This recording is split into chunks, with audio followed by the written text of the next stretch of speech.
Hello, everyone, and welcome back to The Latest, the official podcast of the Brock Press, where we take you beyond the headlines and do a deep dive into some of the many interesting articles written by our team this week.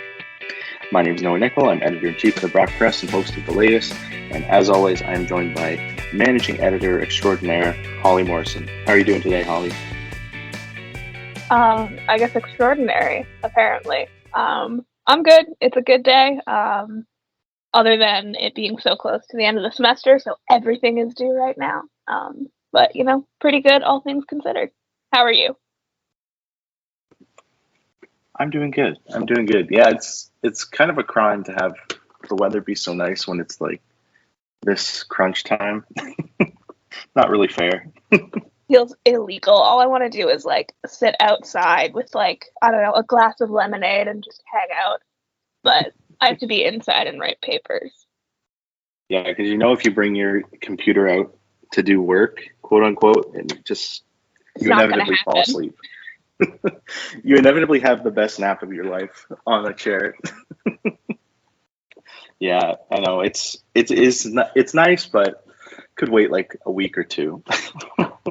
That'd just be great. But speaking of which, yes, the semester is coming to an end. The school year is coming to an end. And so that means another year here at the Brock Press is coming to an end. Bittersweet. It's great to be kind of moving on personally. And I know there's quite a few of our staff are graduating. And we have some, great people sticking around, like the extraordinary Holly Morrison. But yeah, it's always an interesting time, the end of the year. It's busy and it's sometimes a little emotional and, things are changing, yada, yada. But regardless of all that, we have another great week. We are going out with a bang this week and lots of great stories and lots of stuff to talk about. And so let's get into that. Our first topics, plural, it's all about exams, as we were just talking about, and the end of the year and burnout and all those things that can kind of, crop up and rear their ugly head at this time of the year. I had a lot of people talking about it this week. That's why I thought it was good to talk about. So Holly wrote about exams. Holly shared your thoughts on, just the method of exams themselves and kind of what they look like and if they're actually valuable, how they exist now. Hatham wrote about, or he shared some tips on how to tackle them and, to get through them as best you can. And then Morgan wrote about burnout, which is a little, she kind of goes beyond just exams or the end of the school year or anything, but it kind of fits this timing for a lot of people. This is a tough time to find out that you're burnt out, but it's not a rare occurrence that people, figure that out in the last couple of weeks when they have that last grind and they just can't seem to muster up the energy to get it done. But she lays out how to identify burnout, how to identify it a little bit earlier than when it's kind of set in, and then how to mitigate that. So we'll kind of touch on all three a little bit. But first point I want to throw to you, Holly, even though you talked about this in your opinion, but I'm curious if you could elaborate maybe a little bit. Do you think that exams are a proper way to test learning and comprehension and whatnot? And is there an alternative you think that might be better? I think it definitely depends on the subject. I think law exams and med school exams, that's probably the best way to do it. But for me as a SPEMA major, for someone who might be a business major, I've noticed that it can be kind of, it's a weird format for the kinds of things that people tend to learn at university. It's not a whole lot of remember these facts. It's a lot of learn these concepts and apply them. And, of course, depending on the way the exam is structured, exams don't always necessarily test your ability to apply knowledge. So I think, especially for me at least, it feels like stuff like papers or even take-home exams or even just like better, more deliberately structured exams would be the better way to do it. But I'm not a professor. What do I know? Yeah, I'd have to agree. It's not a perfect system. I do think you see a lot of variation, like you're talking about, though. I'd say probably more than ever before, particularly because of the last 2 years and having to move things online. I think that's kind of opened up some eyes to how to do things, and what might be more effective versus what might be more kind of practical. Like, I feel like the cat's kind of been let out of the bag on, filing everyone into the gym for every, having 5 exams for all 5 courses, and, always having to go into sit in the gym and, fill out your booklets and the Scantron sheets and stuff. Like, I don't think that can, for a lot of courses, I don't think that can really come back now because of it being gone and it just kind of working better without it. Like, I think part of it was just kind of holding on to tradition, and really, these last 2 years really shook that up in so many ways in different places. But exams, I think, is one. And as you just said, it's not everything and not for everyone, of course, but at least I've noticed in political science, and maybe that's because of my program kind of being hypersensitive to COVID stuff. But it doesn't seem like it's there's really running back to that standard exam model too quickly. So I have not a ton of experience writing exams, funny enough. Like, I did my first 2 years, I think everything had an exam. And then maybe that first semester I had a couple of third year, but then the end of third year, they were all canceled for COVID. For me, anyways, I was in third year at the time. And then last year I didn't have any in person. And then this year I don't have any proper exams. So my tips on how to prepare for exams are kind of fuzzy even to me. So I'm curious, Holly, if you have any ways that you go about doing things that you think are valuable when it comes to exam prep. Yeah, I mean, I think it again depends on the subject. Don't ask me for help studying for like your STEM exam. That's not I'm going to be useless for that. I think a lot of it comes down to sort of understanding the professor and understanding what they want, because there are, like, I've written exams that, and just my opinion, obviously, where it felt like they were kind of trying to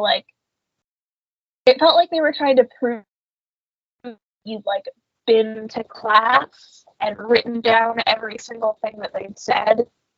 Like, I don't know, they were like, what percentage of blah, blah, blah, blah, blah, blah. And it was like an example that they'd used in a lecture that I hadn't thought to write down because I was like, it was just an example. It's not actually like conceptually important. And then it turned out to be important on the exam. So knowing if your professor is the kind of person who will, do that, or if they're the kind of person who's like going to ask you for like short answer questions. If your exam's a lot of short answer questions, then you should really sort of try to have an understanding of the more like theoretical concepts and how to apply them. If you know that it's going to be multiple choice, I'd sort of look for like just the facts and figures that are most important to, I guess, the concept of your course. I'm not a great test taker. I never really have been. So I guess also part of it, just like chill out, you'll be okay. Once you get into the gym, it'll be like 2 hours at most, and then you can escape. But yeah, it's super, super dependent on the subject, but I think the best tip that I would have for other people is try to figure out what your professor wants. And if that means, asking them, cool. If that means finding someone who took the class last year and asking them about it, do that. I just think different professors write their exams in different ways, which can be a bit of a pain.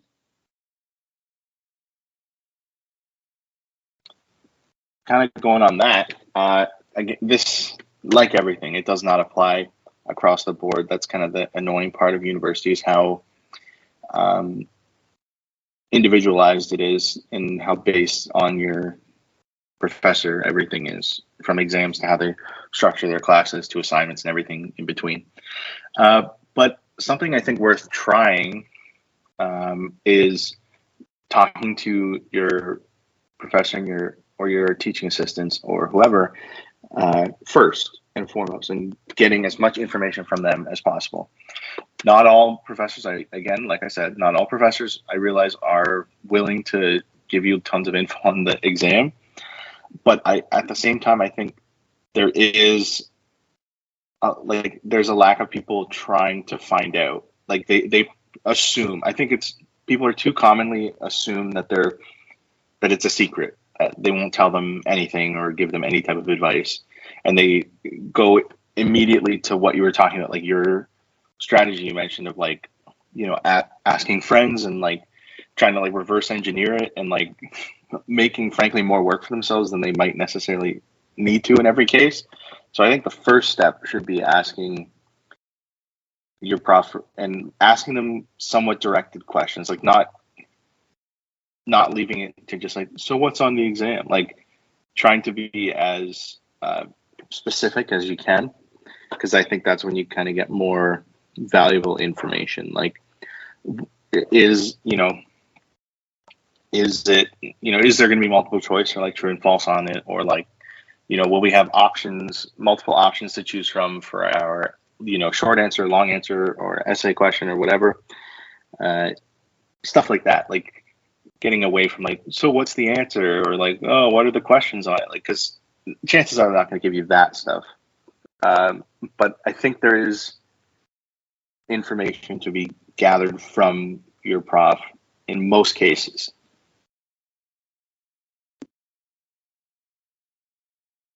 Yeah, obviously, some professors are going to be like, no, absolutely not. I'm not telling you what's on the exam. And I find that to be, that has its whole host of issues. But most professors are they don't want you to fail. So you can sort of use the term reverse engineering. You can sort of reverse engineer what's going to be on the exam. If you know that it's a multiple choice exam, you kind of know the types of things that you need to study. If you know that it's going to be a short answer exam, you know the kinds of things you need to study. The same thing if it's an essay question.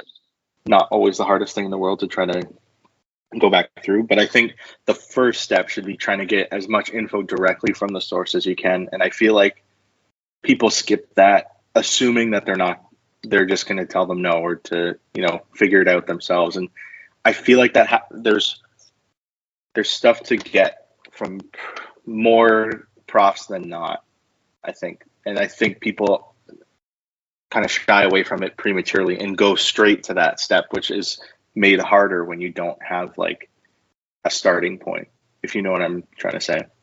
Yeah, totally. And looking at burnout, what are some things that you've done to try to mitigate burnout in your life, or try to kind of get yourself out of ruts like that and kind of get back on the horse, so to speak? That is a great question. I gonna be honest, for myself, don't really have a great answer. Usually, I'm pretty good at avoiding burnout in the first place, I like to think. But if I do get to that point, I usually kind of just wait for it to go away, just kind of chill out, hang out. If I'm feeling burnt out, I usually just try to slow down where I can, and asking for help, I think, is a big way to sort of, I guess, help with all of this stuff. And I don't mean when I say asking for help, I don't necessarily mean always being I have to go see a therapist or talk to a mental health professional. It can just be as simple as hey, professor, I've been I've been so busy, blah, blah, blah, just explaining your situation, and that you do maybe need an extension, or talking to group mates in a group project, talking to, the people you work with. It's totally chill to ask for help if you've gotten to the point where you've sort of burned yourself all the way out. So I think knowing that there's no shame in like saying, "Hey, I need a little bit of help." I think that's the best way. That's the best advice that I'd have for anybody. Yeah, not much, not an interesting conversation because I totally agree. uh, Holly and everyone else that worked for the press this year, that I was very focused on communicating where people were at, and just being kind of kept in the loop on that, because I was totally open and am open and receptive to hearing that information as in my role as like a boss, so to speak. And I think that's important. I know that's not the case. So many things are, it's case by case basis. I know that not everyone's accommodating, especially not all professors. I get where they're coming from, because I know that some of them are kind of hardened from being taken advantage of, but it's at the same time, like, some of them just come off so out of touch, the way that they respond when people have like very clear and real emergencies, that it's like kind of disheartening. But I know that, again, that's not the case for everyone, as always, but something I've heard too many times from friends and colleagues and stuff about professors. But anyways, yeah, I totally would agree that communicating is key, and not just with people you are responsible to for something, right? Like, not just to a professor or a boss or someone like that, but like people in your life too, right? And kind of know where you're at, because then they can be there for you more as well. And then, you could, it's always just good to explain yourself, I think, because, burnout can cause you to be very irritable. And so it's like, rather than just lashing out on people in your life who don't deserve it or whatever, I think it's the best route to take is just letting them know where you're at. And I think it goes for pretty much anything and everyone in your life. So, good rule of thumb. Yeah, generally speaking, most people are going to be more understanding than you'd expect, and that includes professors. All right. So for one of my last opinions of the year, I wrote about charity. And I know that charity is something that Noah has been wanting to write about for a while, but things kept coming up, so I sort of stole his idea a little bit, but also, they're still my own thoughts and feelings. So I guess I sort of just wrote about like giving charity, some of the ways that it's a flawed way of providing, for people's needs and emergencies. And then just also sort of the way that like the internet makes it very psychologically, I guess it's kind of like a psychological minefield, giving to charity, because it's easier than ever to, donate like $2 here, $2 there. So yeah, that's one of the things that I wrote about. So I guess I just wanted to ask Noah, have you sort of noticed, like, I guess since the time you were, I guess it's a hard question to ask someone who's like 20-ish. But I guess like for me, I've definitely noticed a lot more, not necessarily pressure, but like prompting to donate places, especially on the internet. Is that something that you've also noticed? Yeah, definitely. Anytime there's kind of like international tragedy, well, I said that weird. International tragedy. It's all over. Well, there's like a donut. Oh my goodness, I can't talk. Donate button that will pop up and keep reappearing in different places on Facebook. I know that, particularly in the recent, the Ukrainian or the Russian invasion of Ukraine. It's all over Facebook, right? Donate buttons, specifically from Facebook. It's one thing that sometimes people share them, but I feel like it's kind of becoming embedded into the apps themselves, which I have no proof of anything from any of those apps. But like you mentioned in the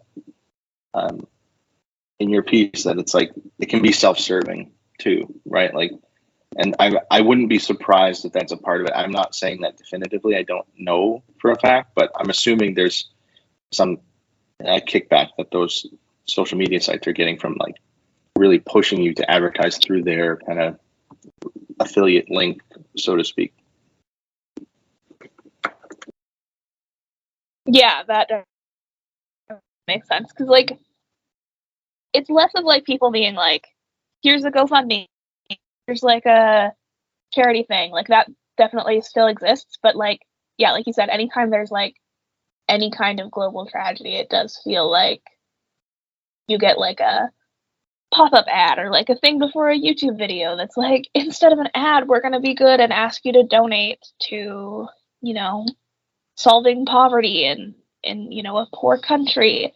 And like those are like noble causes, but also like, I guess, I don't know, to me it's like, wouldn't couldn't you have just donated the money that you spent on this ad campaign to this cause? I think that's one of the things. And even like at the grocery store constantly, or like even like you go to McDonald's, it's like, would you like to donate $2 to, I don't know, stopping childhood hunger? And like that brings me to sort of my next question. It feels like you're like opting out instead of opting in, because you have to hit no, I don't want to donate. And that's what I think a lot of those pop-ups sort of play on people's feelings of like guilt and, you know, wanting to help. And so they're like, oh yes, of course I'll donate $2 because I have to hit no if I don't. I guess, is that something that you sort of observed at all? Yeah, definitely. Yeah, it's kind of, and that stuff's sleazy, right? Because like that stuff, we know they get kickbacks. That's why they kind of ask people when they're checking out for all this money, and it's like it's an inefficient way that we go about doing things, like providing tax credits for donating. I get the incentive on like an individual level, and like it can, you know, there's like to give people benefit for their charitable donations. Like I get it. But on the corporate level, it's a bizarre system that you have them raise money from people to donate to things, and they can write it off on their taxes and save a bunch of money that they owe to the government. But it's like, and I know you touch on this briefly too, but it's like a whole can of worms that we're definitely not going to solve sitting here over teams talking about this. But like, you could just like have a properly functioning government that like does more for people, right? Like, and they could just grab this money from like take it through taxation from these companies in the first place. And like, yeah, it just seems like we're adding all these steps, and it's all very like individualized, and like, you know, it's based on what people deem as like most valuable, but then also like charities that companies have connections with, so then they have their campaigns for them. So it's like issues are being, you know, funded based on like people's irrational discretion, and like that's, you know, that's crooked too. So it's like it's just an inefficient way of, you know, we have a more efficient way of spreading out funding for things and like paying for stuff, and it's called, you know, a centralized government. So like it's weird that it's like almost becoming, like you said, seemingly more prevalent that we're, you know, relying more on charity, which is just undeniably less efficient. Yeah, and I think like part of that is definitely because it's like it's easier now to make a charitable donation. So it's like, you know, in like the 90s and even like the early 2000s, like I remember being in like fourth grade and it was like, we're fundraising for like it was like a hurricane somewhere, I can't remember where. And it was like you had to actually like physically donate, like, and you know, because we were children, donate like a $2 coin, and you gave it to your teacher, and then your teacher gave it to the principal, and the principal to the Red Cross, and then the Red Cross figured out what to do with it. Or like, you know, you had to pick up the phone and you had to call and you had to read out your credit card number, and you had to, you know, and you weren't going to just donate $2 because that's back then that was kind of like that was a cheapskate move to do. So you know, you donated $50 to help whatever. And you know, that didn't happen that often because, you know, why would it? Why would you do, you know, something with that many steps that many times? But now it's very much like, oh, you can just PayPal $5 to this cause, and it's going to be, you're going to feel like a great person. So for me, part of it definitely seems like because of just like the ease of just sending money places, that seems like it's part of it, at least. And then it also makes it like a lot easier to like, because I do feel like a lot of it is like playing on people's guilt. It makes it a lot to be like, it's so easy. Why aren't you doing it? It's not that hard. And obviously, like, never to like knock on anyone who gives to charity. That's obviously, you're not a bad person for doing that. And, charities do, pretty important work, but also like, is it the best way to do things? I guess my main point was like, don't feel guilty if you can't give money to every cause every time.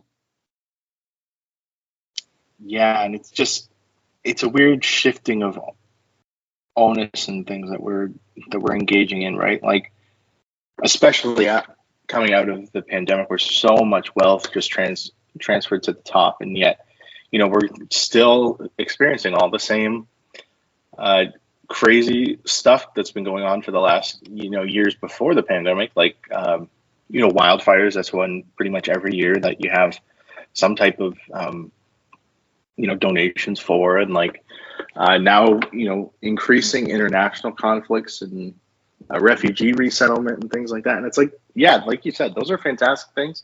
People should, if they feel compelled to do that, they should absolutely do that, and they can absolutely feel good about donating to those things and being a part of and making people's lives better. But I get where you're coming from, where it's a larger critique. It's not about any individual. It's just like we have this like almost like an entrepreneurial system of like creating a charity, and like you have like a dozen or half a dozen to a dozen like charities for each issue, and it's like, oh well, this one is not the right one to donate to, but this one's really good. And it's like all of them are getting this money and have like staff that they're paying and stuff, and it's like you're just diluting, in a lot of ways, you're diluting the money that and this like passion and desire to help these people that people are showing by having like a dozen or more charities doing the exact same thing, or like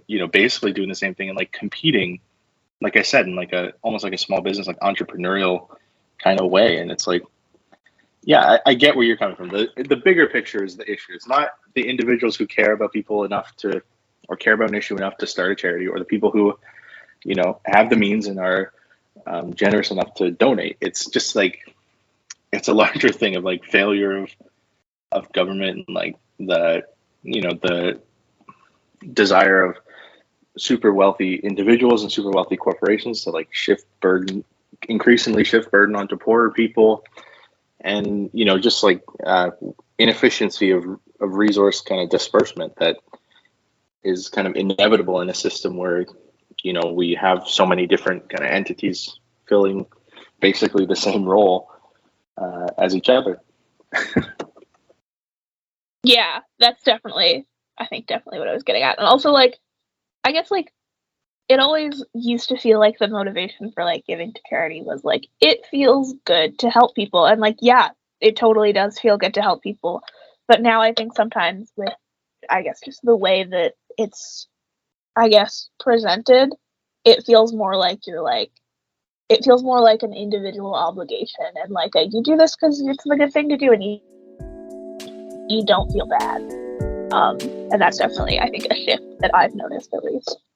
So we wanted to end off this last podcast of the school year just with, well, kind of addressing my editorial, which basically talks about the same thing. Basically just saying, so long, farewell. It's a great year. But yeah, I just wanted to quickly, take the time to say, thank you to everyone who's listened to the podcast this year as we've been starting it up and figuring it out, and being able to record a couple in person, and then so much nonsense, pandemic and otherwise, happening that has not allowed us to go back to the office. But yes, thank you for everyone who's listened along the way as we work out the kinks of this show. And thank you to all our readers as well. I'm really proud of the work that we've done here and that we've done, transitioning to online and with all of the writing each week and everything like that. Everything we've been doing, I'm very proud of what we've gotten done this year. And I'm also incredibly grateful for this opportunity of having to, been able to run this company and also been able to work at it for years beforehand in multiple different roles.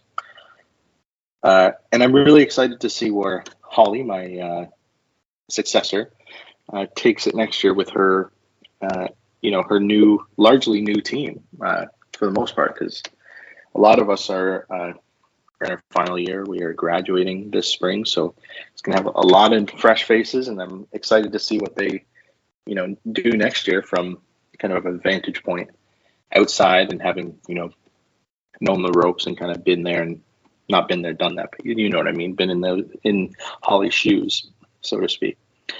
So yeah, with that, I kind of want to with that, I wanted to throw it to Holly quickly if she had any kind of parting words or parting thoughts on this year, or any things to say about her road ahead, taking on my role for next year. Yeah, it's been a great year. We've had a really, really good team. It's been, I think, a pleasure and a privilege to get to see everybody just grow and develop as writers. That's something that I want to make sure continues as I guess take the reins from you, Noah. It's been, a fantastic year. You've done some really good work in just growing the company and making it, a great place to work. Obviously, the joke in the office is that I've been here forever. I've worked at the Brock Press since my first year at Brock. That was the very first place that I walked in on campus. And, going into what will be my 5th year next year as the editor-in-chief of the Brock Press. I want to make sure that, it grows and it can be as much of a home for other people as it has been for me. And I think, Noah's done a really good job of making it so that is, true, and that people can, make a place for themselves at this company. So I'm super excited to see what gets done next year, and also, super sad to see some of our staff go. We had some brilliant writers this year who, grew and developed, and it was just a pleasure to be a part of. So I think good year and good things ahead, hopefully. Definitely good things ahead. So that seems like a good place to end things on a nice positive note. So thank you all for joining us for this last episode of the latest for this year. We'll be back next year, I presume, although Holly has the say at the end of the day on that, so we'll see. But for this year, we are done. Thanks, Holly, for a great year, a great episode again today, but a great slate of episodes that we've done over the fall and winter semesters.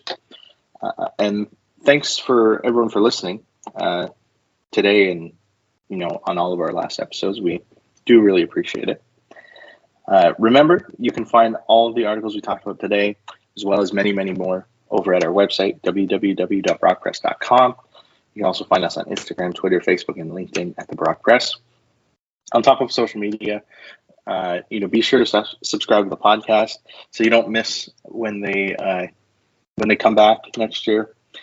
We are on Spotify, Apple Podcasts, Anchor, Breaker, Google Podcasts, anywhere and everywhere that you listen to podcasts. Just be sure to look up the latest, the Brock Press podcast. You should find us with no issues. You can also find the podcast on our YouTube channel and on our website. And with all of that said, thank you again, and it has been a pleasure to do this show. Holly, will see you next year. I will become an avid listener next year. And now, for all of Brock students, good luck to all of you with exams, and I hope everyone has a fantastic summer. Bye, everyone.